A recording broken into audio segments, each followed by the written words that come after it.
Thank you all for being here. I know, next Saturday might be a little more crowded in here, but we appreciate those of you who show up every time and cover this team and, all the kind of important work that our student athletes do on and off the court.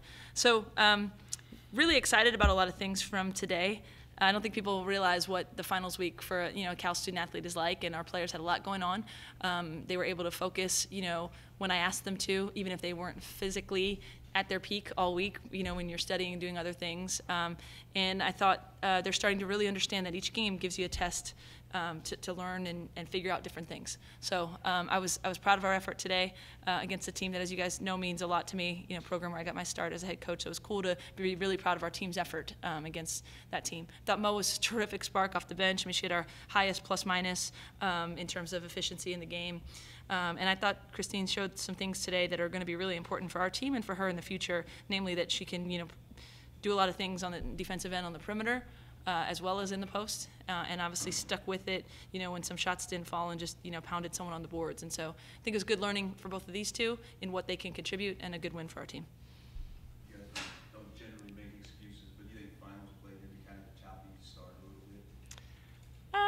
I don't know. I don't think so. I think we were ready to play the game, and we missed a couple shots early and had to quickly get on the boards. But we were a little slow out of the gates offensively. But I thought our team was locked in, and I didn't sense anything different. I think maybe the week of prep, you're not as explosive, or you don't get every rep the same way. But it's really not an excuse. Everyone's got finals across the country, and we came out and did what we needed to do. Were you looking for a spark when you went to Mo, or did you know she was going to play a part in this one? I felt like we needed someone who could lock up defensively and go in there and guard someone and make the other team look uncomfortable.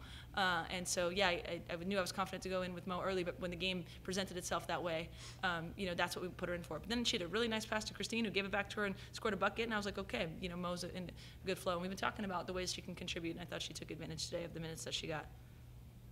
Well, I guess for you, we always expect the defense and the energy, but you were able to produce on the other end as well tonight. Yeah. What did you see out there, and how did the game feel for you? It felt pretty good. I saw that we needed to be really aggressive. Like Lindsay said, we needed to attack more. We needed to get a spark. So I think that my focus was to get my teammates the ball and to be that extra boost that we needed. What do you do to kind of stay ready? Because obviously you're kind of a situational player. Sometimes you got to provide that spark. Just what do you do mentally to kind of get yourself ready to come out and do what you did today?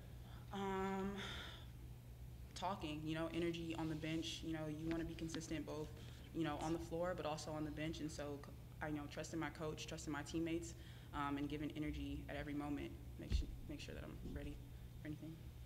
In the second quarter, Tulsa had 5 trees, and you guys called a timeout, kind of stopped her in tracks. What was the message there to stop her from being so high?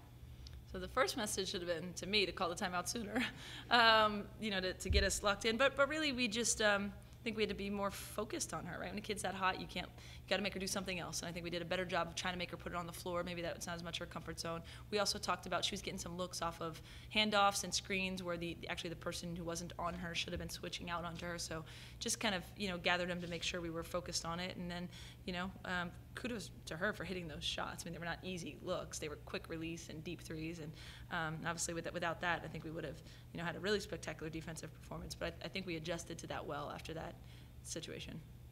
Kristine, you had secured your double-double with 2 minutes to go in the first half. Are you aware of those numbers when you're putting them up like that? Well, I'm aware when I'm missing. So, I just tried to be very efficient. And these last 2 games, I've had to rebound and play defense and understand that I'm the main focus on the scouting report. So my teammates have been doing a really good job being there for me, and I feel like collectively as a team we've been able to really thrive off of our second, third, fourth, our bench. Even Rasay, when she had 20 points, again, she could be our leading scorer. Asia, sorry, I was going to call her nickname. But she's been producing well. Mo has been producing well. Our bench scored 30 points this game, and that's really just a testament of who we are as a program and what we've been doing this year. It's not just about me. I was 7 for 17, and we still beat them by 20, 25 points. So. Is that fun for you at all to be able to show kind of some of the other parts of your game? We've seen you split double teams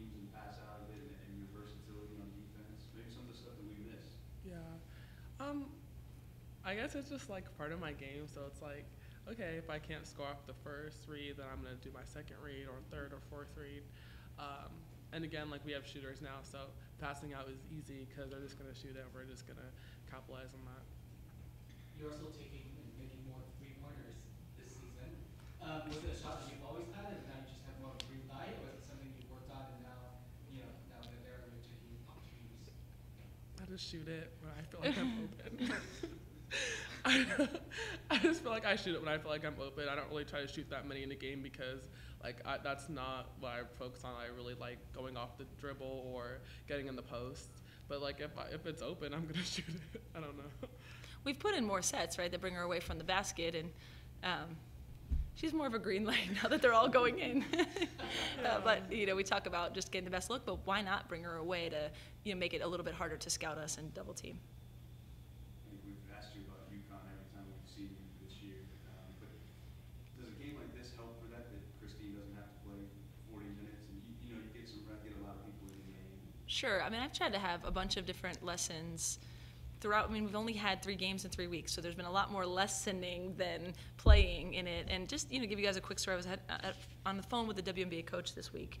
They ask a lot of questions about Kristine. And then, of course, me, I'm such like a nerd. I start just talking to them about basketball. And so we were talking about, whether or not, we were saying how we think she could play both the 5 and the 4 at the next level. And, I said, I think she's shown a little bit more perimeter defense. And the coach says to me, well, like the best 4s in our game, like, can she guard Stewie and Maya Moore? And I'm sort of like, can anyone guard Stewie and Maya Moore? But I said, I think as well as anyone else could, she could. So those are things I can challenge, Kristine and say, like, these are the type of things, not to showcase, but to be as good as you can be. So then, I'm not saying that, kids on Santa Barbara are Stewie or Maya Moore, but for her to get out there and, play on the perimeter defense, now can she guard Alana Smith at Stanford or whatever it may be. So I think, and she's not the only one. There's individual challenges with our players all the time. So we talk about this week when we're going over Santa Barbara's handoffs and cuts, like, okay, defend it as if that's Dangerfield to Kitty Lou. And that's not a disrespect to Santa Barbara at all. That we have 7 days before the game, so I have to keep them engaged and I have to make them care about a dribble handoff drill, right? And so there's a lot of reasons you schedule UConn, and one is because then that standard is there all the time. That said, it's a 1 game. They've played their way into it being a very important game, which is cool. I think we're deserving of the big crowd that's going to be there, and you bring in the #1 team in the country. But yes, everything we've done all year is so that they're ready to challenge themselves. And yet, it's not the be all and the end all. But we're gonna do our best to prepare to be able to win a pretty cool game in our building next Saturday. 1 or 2 more questions. UConn game per game basketball now? Absolutely. Sure. I know it's a 4-game or 4-year deal. Why did you really want to get involved with UConn? Yeah, so I've told this story before. Sometimes I'll have my phone at practice and glance or whatever. So I glance and it's a text from Gino saying, "Hey, you want to play?" And I was kind of like, let me return this text. Okay, I just think there's a lot of reasons to play them, right? I knew, strategically that it would be, Kristine and Mo and AT's junior and senior year that would be the 2 games. And then he said, I want 4 games. We're not playing Stanford anymore. I want you guys. But think about that. Like, for our program, like, I want players that want to compete against UConn. I want to put, our seniors on a stage where they get to play UConn at home. They get to have that opportunity. I think bringing them to the Bay Area and all of our fans, that may come or not come every day are going to come, and then they're going to come back when we play USC and UCLA and Oregon State or whatever. So I think there's a number of reasons to play, but I was pretty quick to say yes, and then he said 4 games, and I was like, okay. I think it's also like really cool. Last year we played them a little earlier, but like this year we've had like time to really learn about ourselves individually, what we bring to the team, and like as a unit. So like now this is our not our last, but the end of our preseason, and it's almost like now we're a whole team. Like, we understand our weaknesses and our strengths, and now we're going in with more than we did last year because it was so early. And we played there, and now we play here. Like, this is the biggest game in Haas this year.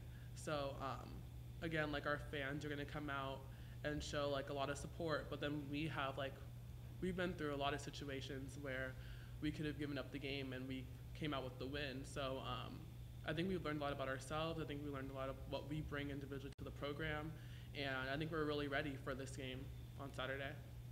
Mo, you're also a senior this year, so what's your perspective, not just on the UConn game, but what are the differences with trust and flow. Like, we have great players from our starters to our bench, and we're all bought in to executing and making sure that we're giving our all. I know She- playing UConn has its own advantages. What if you win the game? What would that mean? Be one crazy fun celebration. I don't know. I hope there's not fines for rushing the court in basketball, because I think it would be, neat for the, the people here. But more so, it's just anything as a coach, you want success for your players. So, I want them to experience everything. I want them to experience cutting down nets of a Pac-12 championship. I want them to experience deep postseason runs. So the chance to have the #1 team in the country, I don't know what that would feel like, beating a #1 team in the country. We've never done it. So we'll prepare and we'll put them in, an opportunity to make some history and make some magic, and we'll see what happens.